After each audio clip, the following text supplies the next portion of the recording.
আল্লাহ তাআলা আপনাকে জিজ্ঞাসা করবেন না তুমি সেখানে সামরিক শক্তি কেন পাঠাও না, কারণ সামরিক শক্তি আপনার হাতে নাই। আল্লাহ জিজ্ঞাসা করবেন তোমার বাসায়, তোমার টয়লেটে, তোমার বেডরুমে, তোমার প্রত্যেকটা জায়গা তাদের পণ্যগুলো শোভা পেয়েছে, এই পণ্য বেচা টাকা দিয়ে তারা বোমা হামলা করে মানুষ মেরেছে। তুমি জেনে হোক আর না জেনে হোক, তুমি বুঝে হোক আর না বুঝে হোক, তুমি কিন্তু সেই বোমা হামলার সাথে জড়িত। প্রতিদিন তুমি চাঁদা দিচ্ছ ফিলিস্তিনের মানুষকে হত্যা করবার জন্য। আপনি দেখছেন, আপনি পেপসি বা কোকা কোলা বা সফট ড্রিঙ্কস এদের যেগুলো আছে সেগুলো আপনি ডক করে গিলছেন। আমি দেখছি সেগুলা লাল কালারের ওই পেপসি না, এগুলো হলো ফিলিস্তিনের মানুষের রক্ত। আমরা কয়দিন খুব জোরে সোরে বয়কট করে এরপরে আবার আমাদের সবকিছু সয়ে যায়। এক ভাই খুব চমৎকার বলেছেন, আমরা মানিয়ে নিয়েছি শোক, আবার উদরে ঢালছি কোক। আমরা মুসলমানরা যদি শুধুমাত্র তাদের পণ্যগুলো বয়কটটা যদি যথাযথভাবে করতে পারি, তাহলে তারা অন্তত 50% এমনিতেই সাইজ হয়ে যাবে। আমাদের ফিলিস্তিনের মুসলিম ভাই বোনরা মানব ইতিহাসের বর্বরতম একটা অত্যাচার এবং নিষ্ঠুরতার মধ্য দিয়ে তাদের দিনাতিপাত করছেন। সেখানে মানুষ লতা পাতা খেয়ে কোনো মতে জীবন ধারণ করতে হচ্ছে, ঘাস খেয়ে বাচ্চারা বেঁচে থাকতে হচ্ছে। বাচ্চা আছে, বাচ্চার বাবা মা কেউ বেঁচে নেই, এরকম ঘরে ঘরে। এমনকি অনেক বাচ্চা থাকার ঘরটুকু পর্যন্ত অভিশপ্তরা বোমা মেরে সেটাকে মাটির সাথে মিশিয়ে দিয়েছে। ক্ষুধার তাড়নায় মানুষ যখন দিকবিদিক ছুটোছুটি করছে, বাহির থেকে কোনো খাবার সেখানে ঢুকতে দেওয়া হচ্ছে না। ত্রাণ দেওয়ার জন্য সারা পৃথিবী উন্মুখ হয়ে আছে, কিন্তু সেই ত্রাণ পর্যন্ত ভেতরে ঢুকতে দেওয়া হচ্ছে না। একটা ত্রাণের গাড়ি কোনো মতে ভেতরে ঢুকেছে, সেখানে যখন ক্ষুধার্ত মানুষেরা চতুর্দিক থেকে একত্র হয়েছে, তাদের উপরে বোম্বিং করে তাদেরকেও শেষ করে দেওয়া হয়েছে। হসপিটালে অ্যানেস্থেসিয়ার অভাবে ছোট ছোট বাচ্চারা তাদের যখন অপারেশন করতে হচ্ছে, অ্যানেস্থেসিয়া দেওয়ার মতো মেডিসিন না থাকার কারণে ডাক্তার সরাসরি ছুরি দিয়ে কেটে এই জীবন্ত বাচ্চা ছেলেটাকে, মেয়েটাকে, বাচ্চা শিশুটাকে আর্তনাদের মধ্যেই কাটাকাটি করতে হচ্ছে। এরপরও বাহির থেকে কোনো মেডিসিন পর্যন্ত ঢুকতে দেওয়া হচ্ছে না। এই কাজগুলো তারা করছে যারা পৃথিবীতে মানবতার সবক সকাল বিকাল আমাদেরকে দেয়, মানবাধিকারের সবক আমাদেরকে সকাল বিকাল শিখায়। আমরা যাদের কাছ থেকে তথাকথিত গণতন্ত্র শিখি, আমরা তাদের কাছ থেকে ব্যক্তি স্বাধীনতার কথা শিখি। এই মানুষগুলোর আসল মানবতার রূপ আমরা দেখি ফিলিস্তিনে অত্যন্ত বর্বরভাবে, অত্যন্ত বাজেভাবে বের হয়ে পড়েছে, প্রকাশ হয়ে গেছে।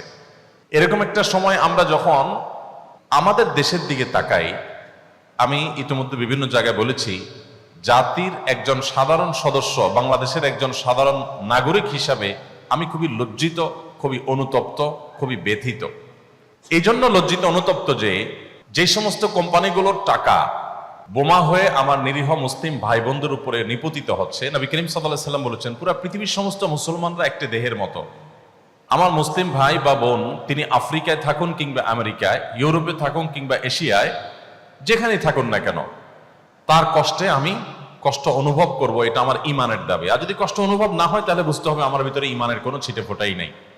এরকম একটা কঠিন পরিস্থিতিতে আমরা দেখেছি যে পশ্চিমা পৃথিবীতে তারা পর্যন্ত যে দেশগুলোর সরকার এবং রাষ্ট্রযন্ত্র ইহুদিদের এই বর্বর হামলাকে নানাভাবে সমর্থন করছে, সেই দেশগুলোর অনেক নাগরিকরা তাদের বিবেকের তাড়নায় তাড়িত হয়ে যে সমস্ত কোম্পানি তাদের বিভিন্ন পণ্য বেচা টাকা এটা ইহুদিদেরকে প্যাট্রোনাইজ করছে এই শিশু হত্যার জন্য, নারী হত্যার জন্য, এই নিধন যজ্ঞের জন্য, সাধারণ মানুষ নিজেদের দায়িত্বে স্বতঃস্ফূর্তভাবে নিজ বিবেকের তাড়নায় তাদের পণ্যগুলোকে বয়কট করছে। আমি মালয়েশিয়াতে দেখেছি, থাইল্যান্ডে দেখেছি, জাপানে দেখেছি যে এই বর্বরচিত হামলার পর রিসেন্ট আমার এই দেশগুলোতে যাওয়ার সুযোগ হয়েছে। আমি দেখেছি যে তাদের রেস্টুরেন্টগুলোতে, ইহুদি রেস্টুরেন্টগুলোতে, ইহুদি কোম্পানিগুলোতে রীতিমতো মাছি মারছে। তার্কির এক ভাই কদিন আগে আমার অফিসে আসছেন, তিনি বললেন, ভাই ম্যাকডোনাল্ডসের মতো এরকম রেস্টুরেন্টে যেখানে আমাদের ইস্তাম্বুলে সিরিয়াল পড়ে থাকতো সারাদিন, একটা বার্গারের জন্য দাঁড়িয়ে থাকতে হতো অনেক সময় ধরে, সেই রেস্টুরেন্টে এখন আপনি যদি যান আপনি অবাক হবেন, রীতিমতো মাছি মারছে তারা। মানুষ ঢুকছে না। আপনি যদি মিডিল ইস্টে চলে যান, দেখবেন তাদের র্যাকগুলোতে একটার সাথে দুইটা ফ্রি অফার দিয়েও কোনো গ্রাহক তারা টানতে পারছে না। এটা যে কত বড় একটা ইফেক্টিভ কাজ ছিল সেটা আমরা দেখেছি। এই কোম্পানিগুলো যখন একের পর এক তাদের অবস্থান ক্লিয়ার করা শুরু করার জন্য ইনিয়ে বিনিয়ে তারা নিজেদের অবস্থানকে পরিবর্তন করার চেষ্টা করছে যে না, আমরা এটার সাথে নাই, আমরা সমর্থন করি ফিলিস্তিনকে। অন্তত তাদের মুখ দিয়ে এই যে কথাটা বলানো গেছে, এটা একটা বড় সাফল্য। আমরা যখন ফিলিস্তিনের মানুষদের এই দুরবস্থা দেখতে পাই, বিভিন্ন ভিডিও দেখতে পাই, এগুলো দেখার মতো না, এত নির্মম। আমরা আমাদের ছেলে মেয়ে নিয়ে ঘুমাচ্ছি, আমরা খুব আরামে খাচ্ছি, আমরা ফুর্তি করছি, আমাদের সবকিছু চলছে, কিন্তু তাদের কষ্ট আমাদেরকে টাচ করছে না। এই যে টাচ করছে না, এটা আপনার ভেতরে ইমান যে একেবারে ধুয়ে মুছে সাফ হয়ে গেছে, আপনি শুধু জাস্ট খোলস নামে মাত্র মুসলমান, এটা প্রমাণ হলো যে আপনার ভিতরে কোনো ন্যূনতম কোনো পরিবর্তন আসছে না, কোনো প্রকার ভাবলেশ হচ্ছে না, আপনার ফিলিংস হচ্ছে না। আপনার তো ঘুম হারাম হয়ে যাওয়ার কথা, আপনার তো খাবার উঠে যাওয়ার কথা, আমরা তো পাগল হয়ে যাওয়ার কথা। এই দৃশ্যগুলো দেখার পর আমার তো ঠিক থাকতে পারার কথা না। ইমানের দাবির কারণে তো আপনার ভিতরে একটা অস্থিরতা কাজ করার কথা, ব্যাকুলতা সৃষ্টি হওয়ার কথা, কিন্তু সেটা হচ্ছে না। ভাইরা আমার, আমাদেরকে শয়তান একটা প্রবোধ দেয়। এই ভিডিওগুলো আমরা দেখি ফেসবুক, ইউটিউব, আর স্কিপ করে চলে যাই, উপরের দিকে টেনে আমরা স্ক্রল করে চলে যাই। শয়তান আমাদেরকে বলে, তোমার কি করার আছে, তুমি একটা সামান্য, একে তো বাংলাদেশের মতো একটা ছোট্ট দুর্বল দেশ, আবার সে দেশের একজন অতি সাধারণ একজন নাগরিক, একজন নগণ্য মানুষ, তুমি এই আন্তর্জাতিক সমস্যার সমাধান করার মতো ক্ষমতা তো তোমার হাতে নাই, তোমার কি করার আছে? সো তুমি একটু আল্লাহর কাছে দোয়া করো, বাস। আমি একটু দোয়া করে ওটাকে স্কিপ করে আর একটা ঝাঁকানাকা কোনো ভিডিওতে আমি ডুবে যাচ্ছি। এই না আমাদের অবস্থা? আসলে কি তাই? আমি তো তা মনে করি না। এটা শয়তান আপনাকে মিথ্যা কথা বলে, আপনাকে মিথ্যা সান্ত্বনা দেয়। শয়তান বলে তোমার কিচ্ছু করার নেই। কে বলেছে আপনার কিছু করার নেই? আপনার যে কত কিছু করার আছে সেটা আপনি নিজেও ভাবেন নাই। আল্লাহ তাআলা আপনাকে জিজ্ঞাসা করবেন না তুমি সেখানে সামরিক শক্তি কেন পাঠাও নাই, কারণ সামরিক শক্তি আপনার হাতে নাই। আল্লাহ আপনাকে এটা জিজ্ঞেস করবেন না।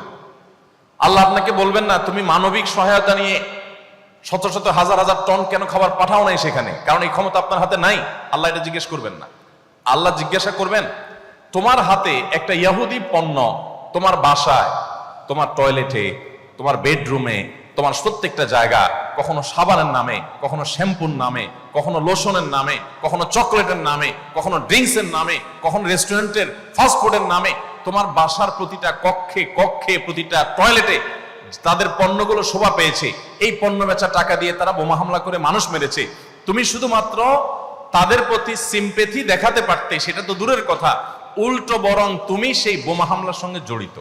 তুমি জেনে হোক আর না জেনে হোক, তুমি বুঝে হোক আর না বুঝে হোক, তুমি কিন্তু সেই বোমা হামলার সাথে জড়িত।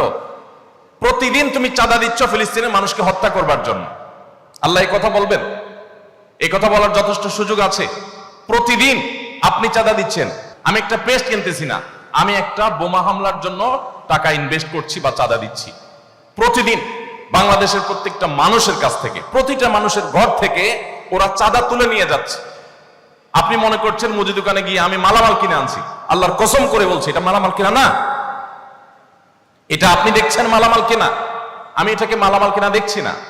আপনি দেখছেন আপনি পেপসি বা কোকা কোলা বা সফট ড্রিঙ্কস এদের যেগুলো আছে সেগুলো আপনি ডক করে গিলছেন। আমি দেখছি সেগুলা লাল কালারের ওই পেপসি না, এগুলো হলো ফিলিস্তিনের মানুষের রক্ত। আপনি দেখছেন সেগুলো হয়তো কোক, আমি দেখছি সেগুলো রক্ত। বাংলাদেশের মানুষ এরকম ভুলো জাতি পৃথিবীতে আরেকটা আছে কিনা আমি জানি না। আমরা খুব দ্রুততার সাথে ভুলে যাই। আমরা কাউকে মাথা তুলতেও দেরি করি না, আবার মাথা থেকে আছাড় দিতেও আমরা দেরি করি না। এটা আমাদের একটা দুর্বলতা। আমাদের এই দুর্বলতাটা আমাদের কাটিয়ে ওঠার চেষ্টা করা দরকার। আমরা কয়দিন খুব জোরে সোরে বয়কট করে এরপরে আবার আমাদের সবকিছু সয়ে যায়। এক ভাই খুব চমৎকার বলেছেন, আমরা মানিয়ে নিয়েছি শোক, আবার উদরে ঢালছি কোক। আমার এখানে আসার উদ্দেশ্য ব্যাখ্যা করতে এই কথাগুলো আমি বললাম। আমি কেন এসেছি? আমি জানি যে এইটা company Tasmia cosmetics and toilets limited, এই কোম্পানি এটা একটা দেশীয় কোম্পানি। আমি যতটুকু জানি সম্পূর্ণ 100% একটা দেশীয় কোম্পানি। এই কোম্পানির সমস্ত প্রোডাক্টগুলো দেশীয় প্রোডাক্ট।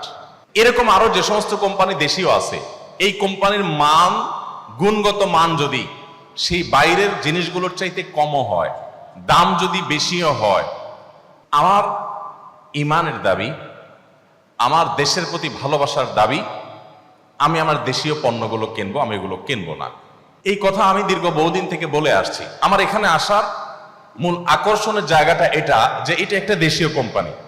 আমার উদ্দেশ্য যে আমরা দেশীয় পণ্য ব্যবহার করার ব্যাপারে আমরা আগ্রহী হই এবং ইহুদিদেরকে পণ্য কেনার নাম করে ইহুদিদের আপনার ফিলিস্তিনের মানুষদের হত্যার জন্য চাঁদা না দেই। আপনি নামাজ পড়তেছেন, আপনি সেজদা করতেছেন, আপনি অনেক কিছু করতেছেন, দিন শেষে আপনি মুসলমানদের হত্যার সঙ্গে জড়িত, আপনি নিরীহ মা শিশুগুলোকে হত্যার সাথে জড়িত, আপনি জানছেন না। তো আমার এখানে আসার আগ্রহের জায়গাটা আমি আশা করি পরিষ্কার করতে পেরেছি যে আমি ওই সমস্ত পণ্যগুলো বয়কটের পেছনে আমি কাজ করার চেষ্টা করছি, বয়কটের জন্য কাজ করার চেষ্টা করছি, ক্যাম্পেইন করার চেষ্টা করছি, বিভিন্নভাবে উৎসাহ দেওয়ার চেষ্টা করেছি। একটা দেশীয় পণ্য, একটা দেশীয় কোম্পানি, তাদের যে অনেকগুলো আইটেম আছে, প্রত্যেকটা আইটেমই আমাদের নিত্য প্রয়োজনীয়, প্রতিদিনের দরকার হয়। তাহলে আমরা কেন এই কোম্পানির আইটেম বাদ দিয়া অন্য জিনিস আমি কিনবো? আমার দেশীয় জিনিস, আমি শুধুমাত্র এই কোম্পানির কথা আমি বলছি না, যত রকমের দেশীয় আইটেম আছে আমি সেগুলো কেন কিনছি না? মুসলিম কান্ট্রিগুলোর তৈরি করা জিনিস খুঁজে খুঁজে আমি কেন কিনছি না?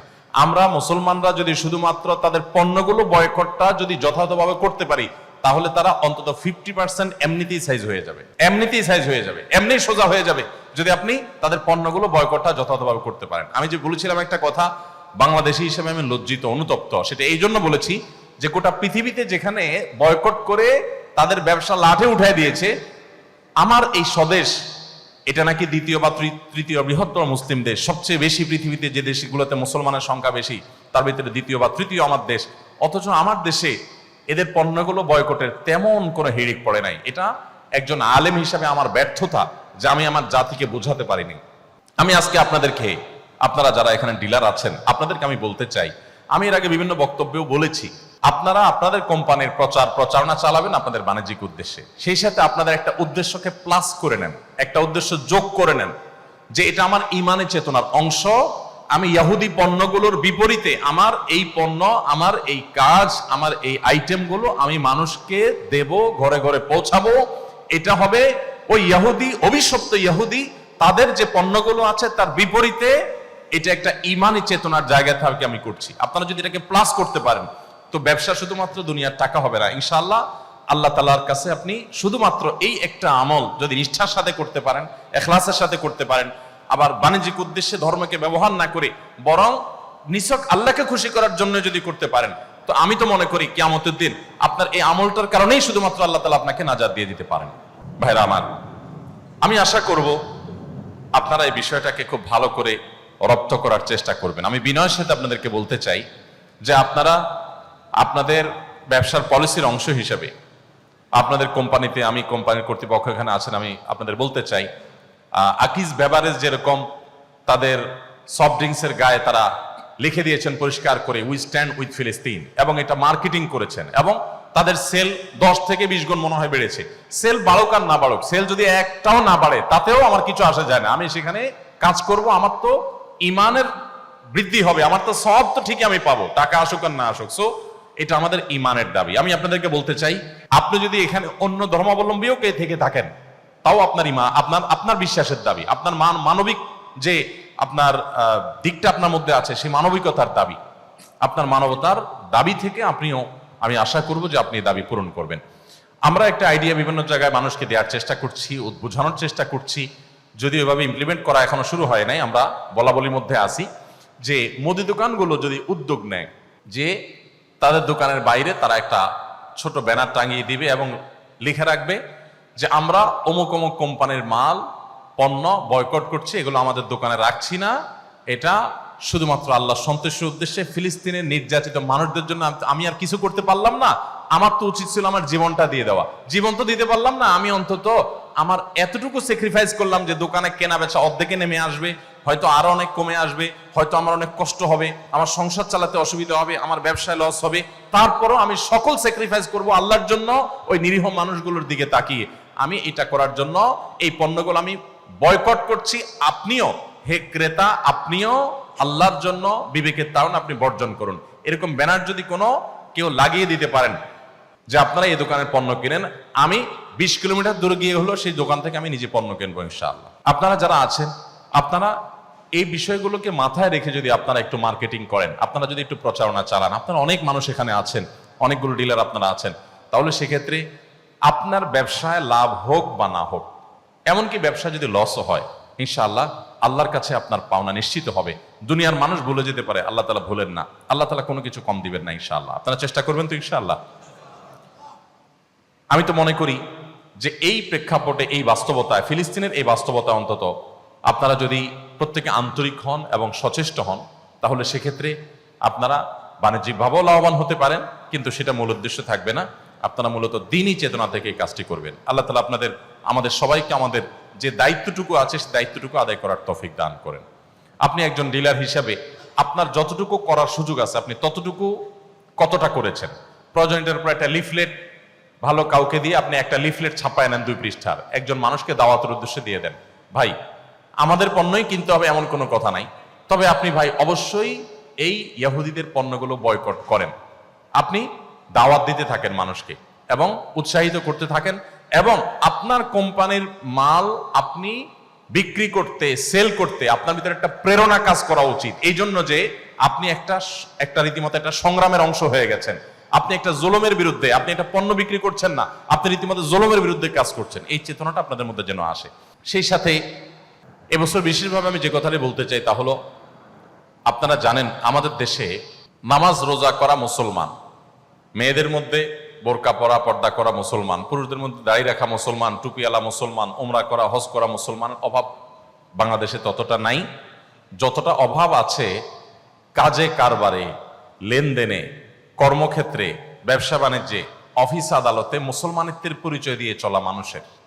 মসজিদে মুসল্লি যে পরিমাণ পাওয়া যায়, অফিস আদালতে সৎ মানুষ, দোকানে, বাজারে, কর্মক্ষেত্রে, মার্কেট প্লেসগুলোতে সেরকম সৎ মানুষের সংখ্যা মসজিদের মুসল্লির তুলনায় একেবারেই কম।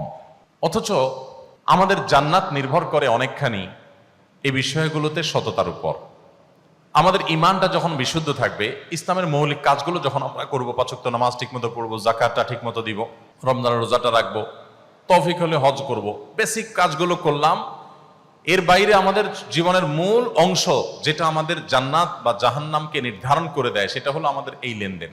ব্যবসায় আপনি লাভবান হন বা না হন, আপনি যদি সততার সাথে ব্যবসা করতে পারেন তো আপনি লাভবান হওয়ার পরে কোনো সন্দেহ নেই, কোনো সন্দেহ নেই।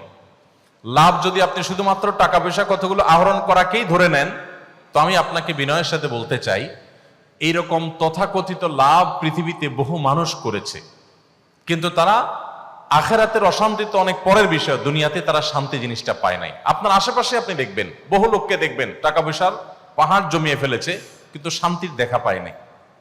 শান্তি দেওয়ার মালিক আল্লাহ তাআলা। আল্লাহ তাআলা যখন শান্তি দিবেন তখন কুড়ো করে দিবেন, আর আল্লাহ যখন শান্তি দিবেন না তখন আট্টালিকার মধ্যেও শান্তি দিবেন না। অতএব আপনি আপনার চেষ্টা থাকবে সততার সাথে ব্যবসা করা। আমি জানি এই বিষয়ে ওয়াজ করা যত সহজ, আমল করা তত সহজ না। আমল করা অনেক কঠিন। দাঁড় করায় দিলে সততার উপর আপনি অনেক কথা বলতে পারবেন, কিন্তু ফিল্ডে কাজ করাটা অনেক কঠিন কাজ। আর এই কঠিন কাজটার বিনিময়ে তো আল্লাহ জান্নাত দিবেন। ইমানদারের বিষয় নবী করিম সাল্লাল্লাহু আলাইহি ওয়াসাল্লাম বলেছেন, আজাবান লি আমরিল মুমিন, ইমানদারের পুরো বিষয়টাই অদ্ভুত। ইন্না আমরাহু কুল্লাহু খায়র, ইমানদারের সবকিছুতে কল্যাণ। ইন আসাবাহু খায়রুন শাকারা, ইমানদার যদি ব্যবসা করে লাভবান হয়, কোনো কাজ করে সাকসেস হয়, তাহলে সে আল্লাহর কাছে কৃতজ্ঞতা আদায় করে সিজদায় পড়ে যায়, শুকরিয়া জানায়, ক্রেডিটটা আল্লাহকে দেয়, নিজে ক্রেডিট নেয় না। তো এর মাধ্যমে তার একদিক থেকে লাভবান হয়েছে, আবার শুকরিয়া আদায় করে, কৃতজ্ঞতা আদায় করে আল্লাহর কাছে সে বিনিময় লাভ করে, 2 দিক থেকে লাভবান হয়ে গেল। আর যদি ইমানদার লুজার হয়, ক্ষতিগ্রস্ত হয় তার ব্যবসায়, তার কাজে, তখন সে সবর করে, ঠিক আছে আল্লাহর ফয়সালা আমি মেনে নিয়েছি, আল্লাহ যা আমার জন্য কল্যাণে তাই রেখেছেন, এই পরিণতি যেটা আমার বরণ করতে হয়েছে, এর বিনিময়ে যদি আল্লাহ আমাকে কিয়ামত দিন বলে, যাও তোমাকে আমি ব্যবসায় অনেক লস দিয়েছি, তুমি ধৈর্য ধারণ করতে পেরেছো, সো তোমাকে এখন জান্নাত দিয়ে দিলাম, তাহলে আমার বেস্ট ডিলিংস এটা। টাকা কামাইলে কত আর কামাইতাম, অনন্ত অসীমকালে জান্নাত পেয়ে গেলাম। অতএব বিপদে যদি সে সবর করে, ফাকানা খায়রাল্লাহ, সেটাও তার জন্য কল্যাণের হয়। সম্মানিত ভাইরা আমার, আমি আপনাদেরকে যে বার্তাটা দিতে চাচ্ছি এখান থেকে, যে আপনারা যদি সততার সাথে ব্যবসা করেন, ব্যবসা যদি লাভবান হন, শুকর আদায় করবেন আল্লাহ তাআলা, তাহলে ডাবল লাভ হবে। আর যদি কোনো কারণে সততার সাথে চলতে গিয়ে লুজার হন, তো আপনি সবর করবেন, তাতেও আপনার সবরের বিনিময়ে জান্নাত নিশ্চিত হবে ইনশাআল্লাহ তাআলা। সো আপনার হারাবার কিছু নাই, আপনার হারাবার কিছু নাই। মনে রাখবেন, আপনার সন্তানকে হালাল খাওয়ানোর চেষ্টা করবেন। আমাদের মায়েরা আজকাল 2, 3, 4 বছর বাচ্চাদের পেছনে খাবারের বাটি আর চামচ নিয়ে যেভাবে দৌড়াদৌড়ি করে, যেভাবে চোর পুলিশের মতো দৌড়াদৌড়ি করতে থাকে, ছুটোছুটি করতে থাকে, এর শিকিবার চেষ্টাও যদি মায়েরা বাবারা করতেন যে সন্তান যেন হালাল খায়, খাওয়ানোর জন্য যতটা অস্থির তার 1/4 যদি আমরা অস্থির থাকতাম সন্তানকে হালাল খাবারের ব্যাপারে, যে হারাম যেন না খায় আমার সন্তান, আমার ব্যবসা হোক আর না হোক আমি হারাম খাওয়াবো না, এই চেষ্টা যদি করতেন তাহলে আমাদের জীবনটা স্বর্ণের হয়ে যেত। সোনালী সমাজ, সোনালী পরিবার আমরা পেয়ে যেতাম। আমাদের সন্তানরা আমাদের চক্ষু শীতল করত, এই সন্তানদের দেখে দিলটা জুড়িয়ে যেত। এখন দিল জুড়ায় না। বেশিরভাগ পরিবারে, বেশিরভাগ মা বাবার অশান্তির কারণ হলো তাদের সন্তানরা। কারণ হলো আপনি হারাম খাওয়াচ্ছেন। দেখুন, হারাম এমন একটা জিনিস, এটা আপনি ঢুকাবেন নিজের শরীরে, নিজের পরিবারের সদস্যদের শরীরে, এটা কাজ করবেই করবে। গুলি মিস হতে পারে, এটা মিস হবে না। আপনি একটু পেছনে চলে যান, আমি সবসময় এক্সাম্পল দিই, একটু পেছনে 10 বছর, 20 বছর, 30 বছর আগে চলে যান। এখানে যারা 40+ বয়স আছে, আপনি আপনার শৈশবে চলে যান। আপনার সাথে আপনার বাবা মার যে বোঝাপড়াটা, এখন আপনার সন্তানের সাথে আপনার বোঝাপড়া কিন্তু এত ভালো না।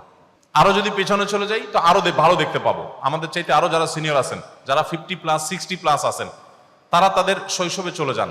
আপনি আপনার বাবা মাকে যতটা শ্রদ্ধা করতেন, আপনার সন্তান কি আপনাকে ততটা শ্রদ্ধা করে? আমরা আমাদের শৈশবে আমাদের বাবা মার কথা যতটা মানতাম, শ্রদ্ধার সাথে নিতাম, এখন কি আমাদের বাচ্চারা আমাদের কথাগুলো সেভাবে নেয়? কারণ কি? আমার বাবা মা আমাকে তো জামা একটা বেশি 2টা কিনে দিতে পারে নাই। আপনার বাবা মা তো আপনাকে ছোটবেলায় যা চাইছেন তা কিনে দিতে পারে নাই। একটা বেশি 2 তরকারি দিয়ে আপনাকে ভাত দিতে পারে নাই আপনার মা। অথচ আপনি তো আপনার ছেলেকে এখন 2টা কেন জামা, 4টা 5টা একসাথে কিনে দিচ্ছেন। আপনি তো আপনার বাচ্চাকে কোনো দিকে তাকাইলেই সেটা কেনার জন্য পাগল হয়ে যাচ্ছেন। আব্বু কি খাবা, কি তোমার লাগবে, এটা জিজ্ঞেস করতে করতে মুখ দিয়ে ফেনা তুলে ফেলছেন। আপনার ওয়াইফ তো 1 তরকারি না 5 তরকারি দিয়ে খাবার দিয়েও বাচ্চাকে খাওয়াতে পারছে না। এত খাবার দিচ্ছেন, এত সার্ভিস দিচ্ছেন, এত কষ্ট করছেন, এত কিছু দিচ্ছেন, এরপরও বাচ্চা আপনার কৃতজ্ঞ না। আর আপনার বাবা মা এত কিছু দিতে পারেন না, কিন্তু আপনি তাদের প্রতি কৃতজ্ঞ ছিলেন। তাহলে তখন কি ছিল, এখন কি নাই, একটু মেলাবার সময় আমাদের এসেছে। কিছুই দিতে পারেন নাই তারা, কিন্তু আমরা তাদের জন্য পাগল পড়া। আর এখন এত কিছু দিচ্ছি, কিন্তু ওরা আমাদেরকে দেখতেই পারে না। একটু জোর করে কথা বললে তারা রাগ করে, এবার তাদের পায়ে ধরা লাগে। 3-4 বছরের পোলাপান, 5-6 বছরের পোলাপান, একটা বেশি 2টা ধমক দিলে এরপর মা বাপ তাদের কাছে সরি বলতে বলতে শেষ। ওর তেল মাখতে মাখতে মার দিন যায়, ওর তেল মাখতে মাখতে বাপের দিন যায়। কারণ ওর মুড অফ হয়ে গেছে, ও রাগ করছে, ও রুমের দরজা আটকে ফেলছে, সে রিয়্যাক্ট করতেছে। আমরা কোথায় চলে যাচ্ছি আমরা নিজেরাও ভাবছি না। আমি দীর্ঘ আলোচনায় চলে যাব না, আমি সংক্ষেপ করতে চাই।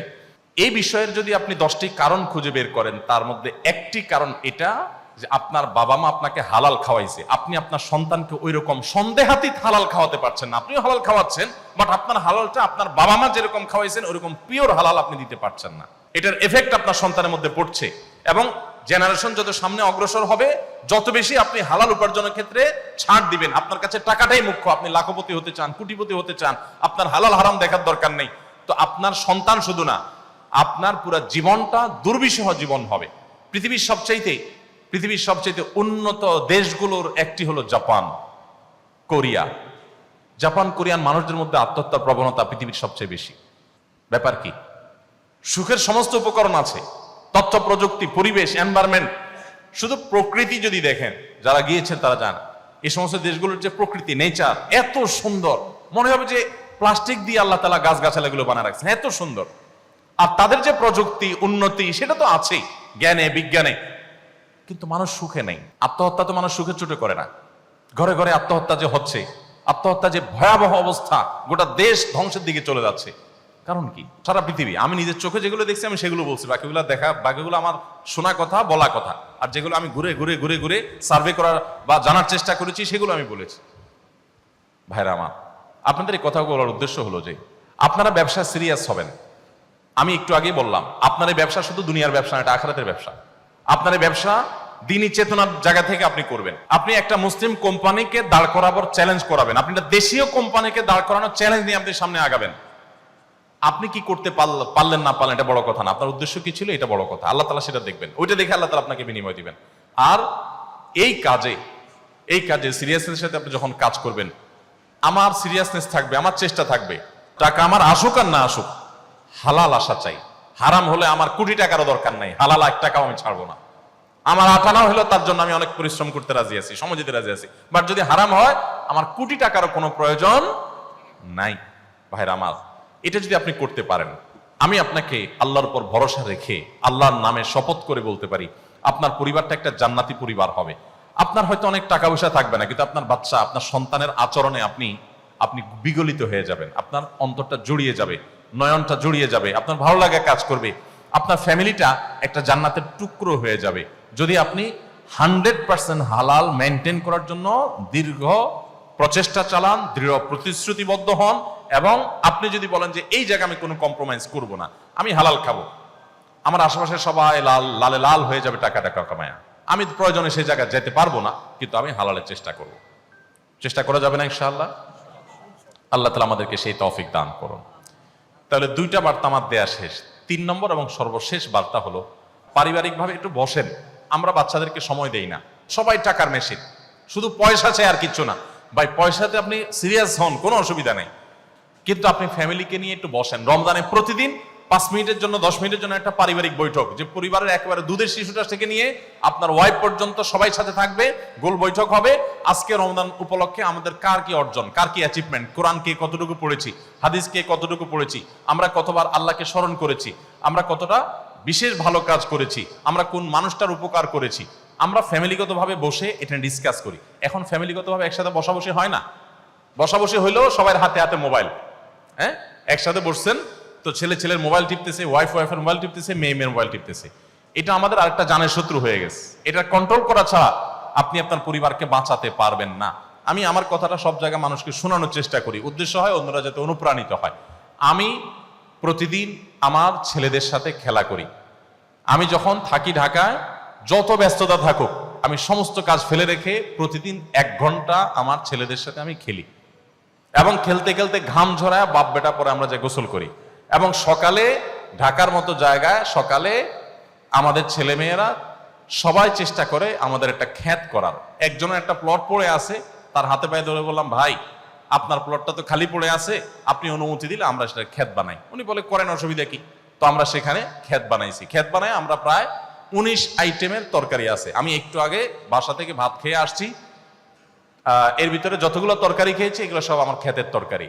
লাল শাক, অন্যান্য যা যা আছে এগুলো সব আমার ক্ষেতের তরকারি। যাওয়ার সময় নিচে দেখলাম গ্যারেজে ড্রাইভার সাহেব একটা লাউ ছিঁড়ে রাখছে, লাউটা হাতে করে আমি উপরে নিয়ে চলে গেলাম, এবং আশেপাশে সবাইকে দিচ্ছি, অফিস স্টাফদেরকে দিচ্ছি, বন্ধু বান্ধবদেরকে দিচ্ছি, নিজেরা করছি। কেন করছি জানেন? এর একটা বড় কারণ হলো যে আমাদের ছেলে মেয়েরা তারা মোবাইলে আসক্ত। আমরা শুধু অভিযোগ দায়ের করি, আমরা কতটা বাচ্চাদেরকে সময় দিয়েছি। আপনার বাচ্চাকে আপনি কিছু একটা দিয়ে তো এঙ্গেজ করবেন, আপনি তাকে তো কিছু একটা এনজয় করতে দিবেন, তার এনার্জিটা ব্যয় করার একটা জায়গা তো দিবেন। আপনি কিছু দিচ্ছেন না, আপনি সারাদিন ব্যবসা ব্যবসা, ধান্দা ধান্দা, পয়সা ছাড়া আপনি তো টাকার মেশিন হয়ে গেছেন, আর কিছু না। আপনার শুধু টাকা চাই, টাকা ঠিকই হবে, সন্তান ধ্বংস হয়ে যাবে, ফ্যামিলি শেষ হয়ে যাবে। সো আপনি ফ্যামিলিকে সময় দেন।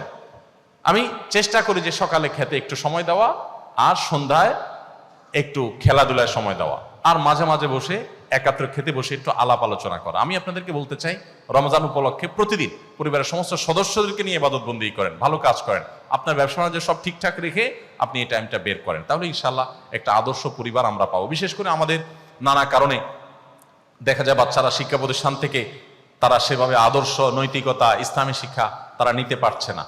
তো অতএব তাদেরকে পারিবারিকভাবে এই জিনিসটা যদি আমরা সাপোর্ট দেই, তাহলে ইনশাল্লাহ তারা আদর্শ পরিবার হিসাবে, আদর্শ পরিবারের সদস্য হিসেবে তারা গড়ে উঠবে, বেড়ে উঠবে, এবং এটার সুফলটা আপনি নিজেই উপভোগ করবেন, আপনি নিজেই এর স্বাদটা অনুভব করতে পারবেন ইনশাআল্লাহ। অতএব আমি আপনাদেরকে বলবো যে শত ব্যস্ততার মধ্যে আসন্ন রমাদানকে সার্থক করার জন্য রমজান মাসে পুরো ফ্যামিলি দিনে একবার করে মিটিং করুন, নিজেদের অ্যাচিভমেন্টগুলো, আমলগুলো, কার কি অর্জন হলো সেগুলো পর্যালোচনা করুন, এবং প্ল্যান ঠিক করুন। রাত জেগে শেষ দশক আসলে ইবাদতবন্দি করুন। মার্কেটিং এর জন্য যেরকম প্ল্যান করেন, শপিং এর জন্য যেরকম প্ল্যান করেন, তার চাইতে বেশি গুরুত্ব দিয়ে রমাদানে ইবাদতের প্ল্যান করেন ইনশাআল্লাহ।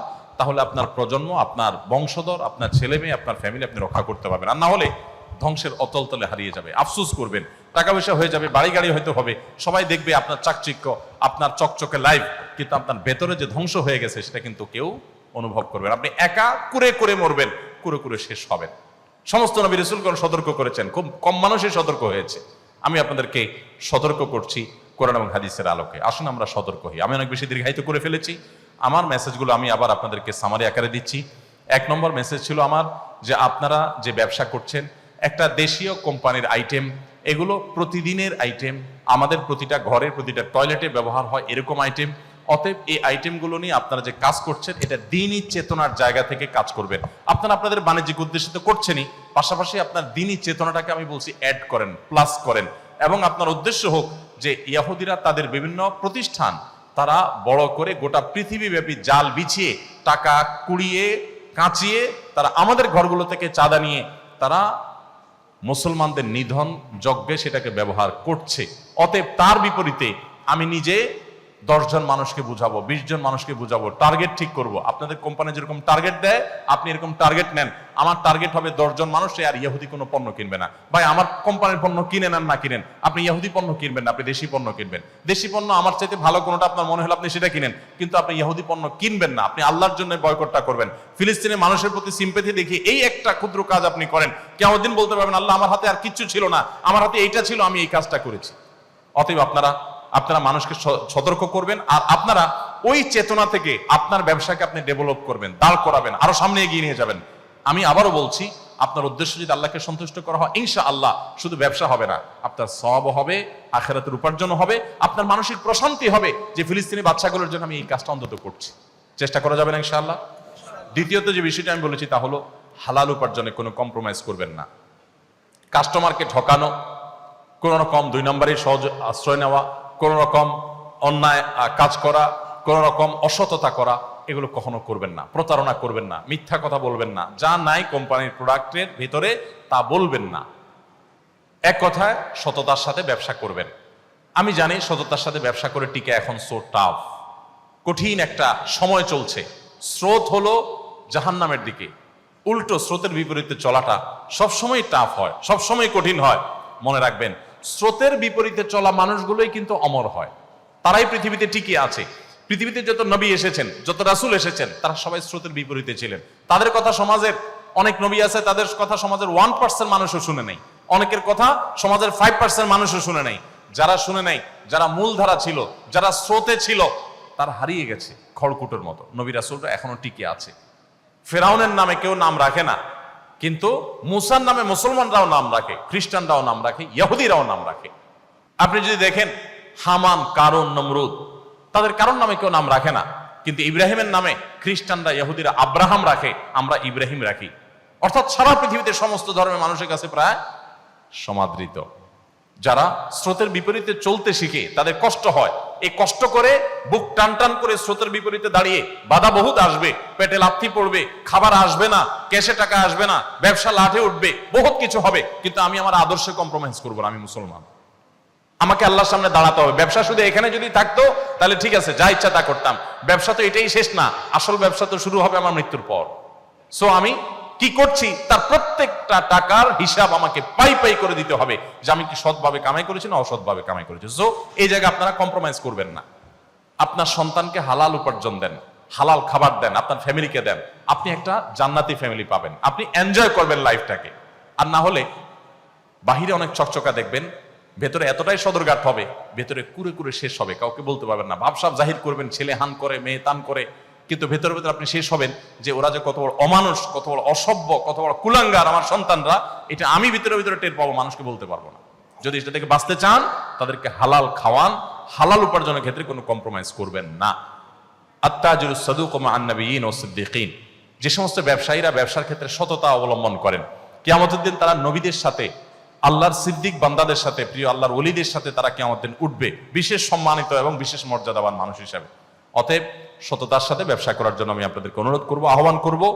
এবং সর্বশেষ মেসেজ ছিল আমার যে আসন্ন রমাদান উপলক্ষে পুরো ফ্যামিলি সহকারে আসুন, আমাদের একেবারে চার্ট করে রীতিমতো শিডিউল করে আমরা সারাদিনের কার্য তালিকা ঠিক করে পরিবারের সদস্যরা সবাইকে নিয়ে আসুন আমরা কোরআন চর্চা করি, হাদিস চর্চা করি এবং ইসলামের দিকে অগ্রসর হওয়ার চেষ্টা করি, প্রতিদিন আমল করার চেষ্টা করি, ভালো মানুষ হওয়ার স্ট্রাগল করি। এবং সেটা পুরো পরিবারের সমস্ত সদস্যদেরকে নিয়ে, এবং পরিবারের সদস্যদেরকে একটু সময় দেন, নিয়ে একটু বসেন, সমস্ত মোবাইল টোবাইল অফ করে, মোবাইল সব দূরে রেখে 10 মিনিটের জন্য বসেন, যে 10 মিনিটের জন্য মোবাইল থেকে দূরে থাকো সবাই, আসো আমরা একটু পর্যালোচনা করি, আমরা আল্লাহ থেকে কে কতটা অগ্রসর হতে পেরেছি, কে কতটা দূরে সরে গিয়েছি, আমরা একটু পর্যালোচনা করি। ইনশাআল্লাহ আমি আশা করি এরকম একটা লাইভ যদি আপনি করতে পারেন, এরকম একটা ফ্যামিলি যদি আপনি করতে পারেন, আপনার ফ্যামিলিটা আপনি উপভোগ করবেন, আপনি এনজয় করবেন। আমি অনেক বেশি সময় নিয়ে ফেলেছি, আপনাদের সম্ভবত আমাকে মাফ করবেন। আমরা সবাই সততার সাথে এবং সুন্দরভাবে জীবনযাপন যেন করতে পারি। আজকে এখানে হয়তো বাণিজ্যিক উদ্দেশ্যে আপনারা একত্রিত হয়েছেন, জান্নাতে যেন আল্লাহ তাআলা আপনাদেরকে একত্র হওয়ার তৌফিক দান করেন, আমাদের সবাইকে যেন আল্লাহ তাআলা জান্নাতে এভাবে একত্র হওয়ার তৌফিক দান করেন, আমরা সেই দোয়া করি। ব্যবসা আমাদের শুধু দুনিয়ার যেন না হয়, দুনিয়ার ব্যবসাও হোক, সেই সাথে আখিরাতের ব্যবসাও হোক। আমরা দুনিয়াতেও এগিয়ে যাই, আখিরাতেও এগিয়ে যাই। ইমানদারের দৃষ্টিতে শুধু মৃত্যুর আগ পর্যন্ত না, বরং অনন্ত অসীমকালের জীবন পর্যন্ত। সো আমাকে এই জগতে এবং ওই জগতে, উভয় জগতে সফল কাম হওয়ার চেষ্টা করতে হবে। আল্লাহ আমাদের সবাইকে তৌফিক দান করুন। জাযাকুমুল্লাহ খাইর। আস-সুন্নাহ ফাউন্ডেশন, উম্মার স্বার্থে সুন্নাহর সাথে।